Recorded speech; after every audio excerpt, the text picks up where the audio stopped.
Bonjour, bonsoir et bienvenue pour ce 26e numéro du Rendez-vous Ciné. J'espère que la chaîne vous plaît, ça va bientôt faire un an, au mois de septembre. Et d'ailleurs, merci à vous de nous suivre. Et vous êtes d'ailleurs de plus en plus nombreux sur la chaîne et à laisser des petits pouces en l'air. Merci à vous. Je suis comme d'habitude en compagnie du formidable Blue Torch. Comment vas-tu? Ça va, comme toujours, prêt pour ce rendez-vous ciné. Et toi, comment ça va? Ça va.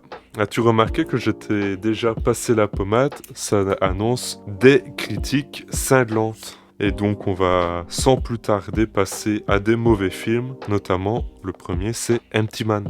Empty Man est un film qui a été mis sous le tapis par Disney après son rachat de la Fox et il raconte l'histoire de James Lasombra qui est un détective alcoolique et il se jette sur les traces d'un ancien démon devenu une légende urbaine, le Empty Man. Je vais commencer sur ce film. Le point positif du film, c'est sa scène d'introduction qui n'est pas mal. Je peux aller jusqu'à correct, mais ce serait peut-être un peu trop généreux de ma part. Cependant, j'ai trouvé sa transition avec le reste du film assez brutale. Donc, les points négatifs. Je trouve que le film se prend très au sérieux, alors qu'il est bête à manger du foin. Le film est beaucoup trop long, 2h17 alors qu'il aurait pu durer 1h30, ça aurait été beaucoup mieux. Et le film est très mal écrit d'ailleurs. D'où sa bêtise. Il y a des incohérences, des personnages qui font à peu près n'importe quoi. Et le film essaye d'ailleurs de faire de la philosophie de comptoir, mais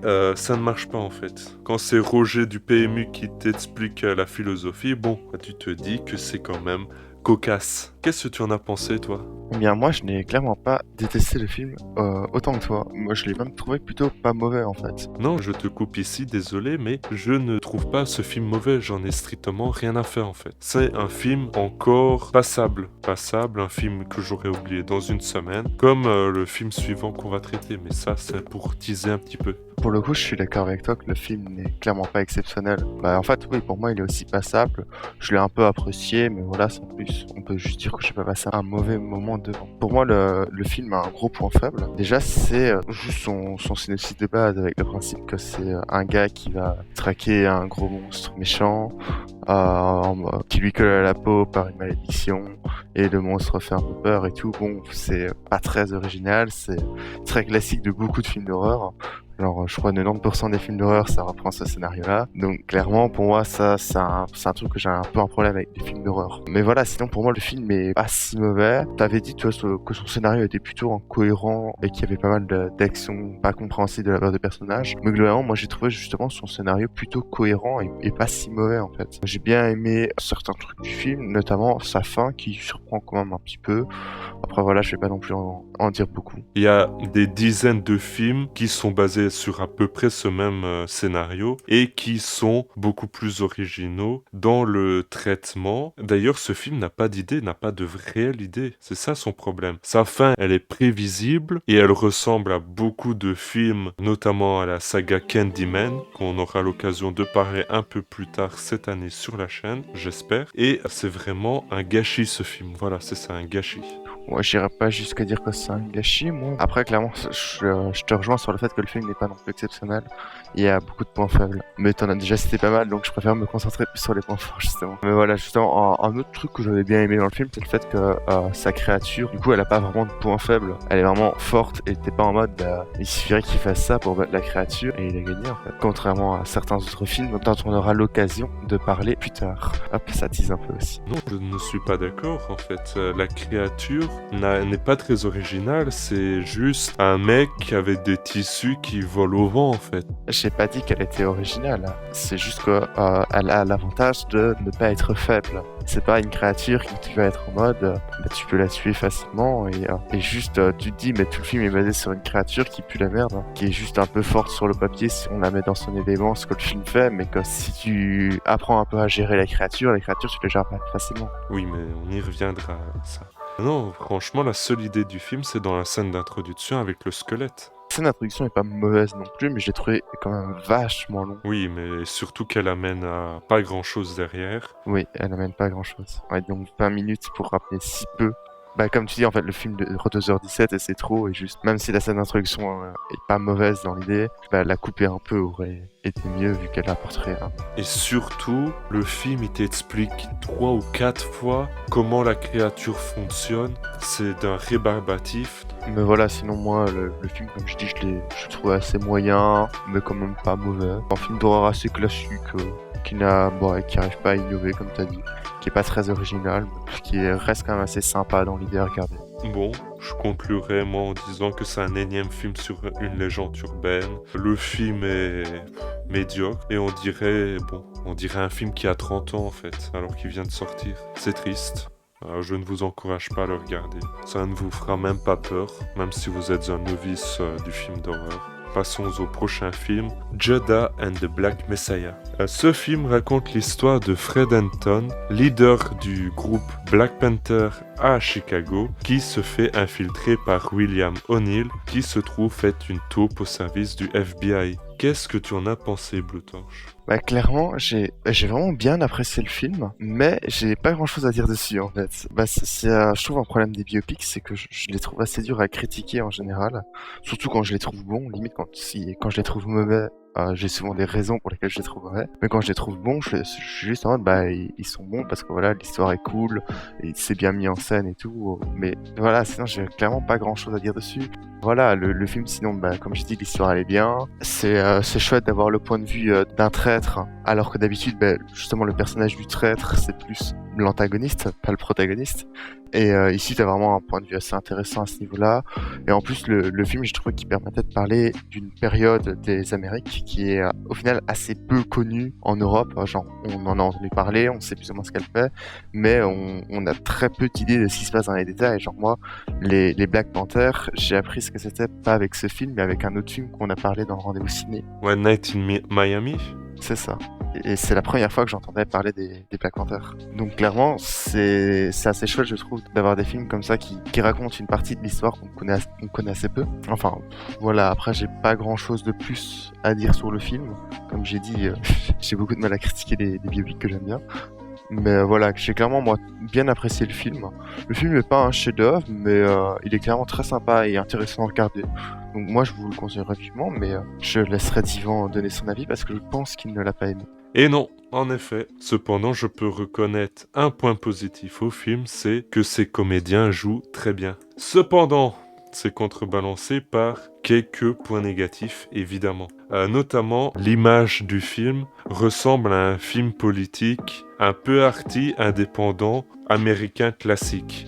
Donc, c'est plein de termes pompeux pour dire, en gros, si vous êtes un néophyte, film chiant intello qui se branche sur des faits historiques. Voilà. Donc, le film a un très gros défaut, et ça, c'est honteux selon moi. Le film n'a pas de point de vue. Il ne montre aucun point de vue par rapport au Black Panther, à la société américaine pendant les années 70 de manière générale, ou simplement par rapport aux agissements du FBI contre les Black Panthers. Le film, malgré un sujet assez politique, reste un film apolitique. Et ça, c'est quand même très fort. On dirait un film Wikipédia. Et ça, c'est son second plus gros défaut. Le fait qu'il, malgré son sujet intéressant, qui porte sur une trahison, ne met aucune mise en scène et ne met aucun enjeu sur cette trahison justement, ou quand il le fait, c'est avec des gros sabots notamment, avec l'avant-dernière scène. Voilà. Cependant, comme je pensais, One Night in Miami reste un film bien supérieur à Judah and the Black Messiah. Pourtant, ce sont deux films qui philosophe et un des deux qui a le courage d'avoir un réel point de vue, avoir de réelles ambitions et avoir un réel propos de fond en fait. Et je vais conclure en disant que ce n'était pas désagréable, que ce film n'était pas du tout risqué à faire. C'est un film à récompense d'ailleurs. Il a eu une récompense pour Daniel Kaluuya, l'acteur qui joue Fred Hampton dans le film. Bon, je ne trouve pas ça mérité, mais c'est mes goûts personnels. Je dirais pas que c'est une petite déception vu que c'est un film chiant et je m'attendais à ça, mais je l'aurais oublié dans une semaine en fait. Est-ce que c'est vraiment l'ambition d'un film parlant de la condition noire américaine, je ne crois pas. Et toi, comment pourrais-tu conclure? C'est assez drôle, moi, je trouve, parce que, contrairement à toi, je préfère justement Judas and the Black Messiah à One Night at Miami. Mais parce que c'est beaucoup plus lisse, ça n'a aucun propos. Mais en fait, pour moi, un film ne doit pas avoir justement un point de vue politique. Il doit être justement apolitisé. Mais si, justement, quand ça parle d'un sujet politique, ça doit avoir un point de vue politique. Pas forcément. Il peut très bien le traiter sans avoir un point de vue politique, ce qui est limite mieux s'il arrive à le faire. On n'est manifestement pas du même avis là-dessus. Et non, vous l'avez compris, nous ne sommes pas d'accord et on vous laissera vous faire votre propre avis sur ce film qui est disponible à l'achat en support physique par Warner. Et passons au troisième et dernier film de cette sélection, Sans un bruit. Sans un bruit raconte l'histoire d'une famille américaine, les Abbott, qui, dans un futur proche, où la Terre a été colonisée par des extraterrestres, ces derniers repèrent leur proie au son. L'arrivée d'un bébé dans la famille risque de poser des problèmes. Alors, rien qu'avec ce synopsis, la première scène du film, elle est extrêmement satisfaisante. Ça doit être parce que je n'apprécie pas les enfants, mais ça, c'est mon point de vue. Donc, les points négatifs, comme je fais d'habitude, ils sont très peu nombreux pour une fois. Il y a des défauts très minimes, même si l'utilisation de jumpscares assez réguliers est parfois irritant. Le film est très bon dans son travail du son, évidemment, grâce à sa multitude de silences. Il y a un travail de l'ambiance et de l'atmosphère qui change de la majorité des autres films d'horreur, et aussi le traitement du silence et du son de manière générale par rapport à la petite fille, enfin à la fille qui est à la fois très malin et très osée car elle est sourde en fait. Le travail de la lumière, elle est assez bien faite, avec très peu de retouches, ces deux points ensemble permettent de travailler très très bien l'attention, et ça parle de la métaphore des parents qui essayent de protéger leur enfant. C'est assez bien joué. Ça en fait un film très efficace avec beaucoup de bonnes idées. Mais tu n'es pas d'accord sur ces points. Bourreau, fais ton office.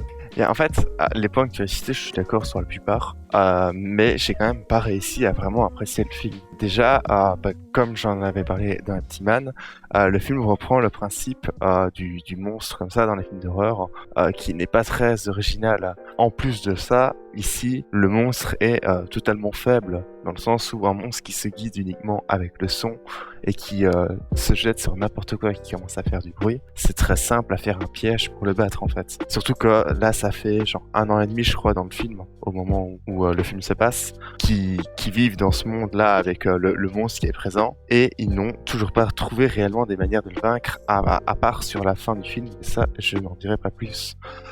Mais par contre, c'est vrai que le film a un côté assez intéressant dû au fait qu'il y a très peu de dialogue réel avec du son. Parce qu'il y en a un peu plus avec les langages des signes, mais ça, c'est pas ce sens-là. Et du coup, effectivement, comme tu disais, le film gère très bien le son, notamment, et a un côté qui fait qu'on s'attache aux personnages d'une manière différente, vu qu'on ne les entend pas parler.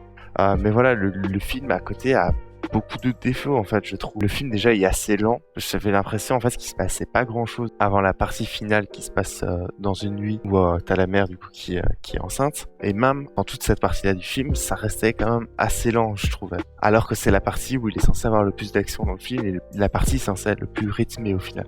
Mais sinon après le film développe assez mal ses personnages, principalement les enfants, je trouvais. C'est principalement parce qu'ils parlent pas, mais même par moments, je me demandais pourquoi les personnages réagissaient comme ça, parce que j'arrivais pas très bien à comprendre leur développement. Ouais, ils développaient assez mal sur ce point-là, mais bon. Après, pour moi, comme j'ai dit, un des gros problèmes que j'avais avec ce film, c'est le fait que le monstre est très vulnérable. Ce qui est quand même assez dommage, parce que sinon, le film a vraiment des bonnes idées, et il y a des côtés très intéressants, mais juste ses défauts ont fait que pour moi, il était assez moyen, et j'ai pas réussi à très bien l'apprécier. Après voilà, le film est clairement pas mauvais. Je ne doute pas que beaucoup de personnes l'aimeront, comme toi, Divan, notamment. Mais voilà, sinon moi, limite, en fait, je pense que j'ai quand même préféré Empty Man, mais pas de grand chose non plus. Même si j'admets très bien que Sans un bruit est un film meilleur d'un point de vue purement objectif. Après voilà, j'ai pas forcément plus à ajouter dessus. Si vous voulez vraiment vous faire un avis dessus, vous pouvez le voir parce que c'est clairement un film que vous pourriez apprécier. Mais voilà, même si moi je n'ai pas apprécié, mon avis n'est pas omnipotent. Non, mais moi je maintiens que c'est un très bon film, mais comme vous l'avez compris, nous ne sommes pas d'accord. Donc on vous laissera vous faire votre propre avis sur ce film qui a quand même marqué la décennie 2010. On va conclure cette émission en vous remerciant de l'avoir écoutée, en espérant qu'elle vous ait plu et que si vous voulez soutenir la chaîne, n'hésitez pas à la partager, à vous abonner, à laisser un like, etc. Si vous êtes arrivé jusque-là, n'hésitez pas à mettre dans les commentaires le mot squelette. Voilà, n'hésitez pas. Un dernier mot, Blue Torch? Squelette.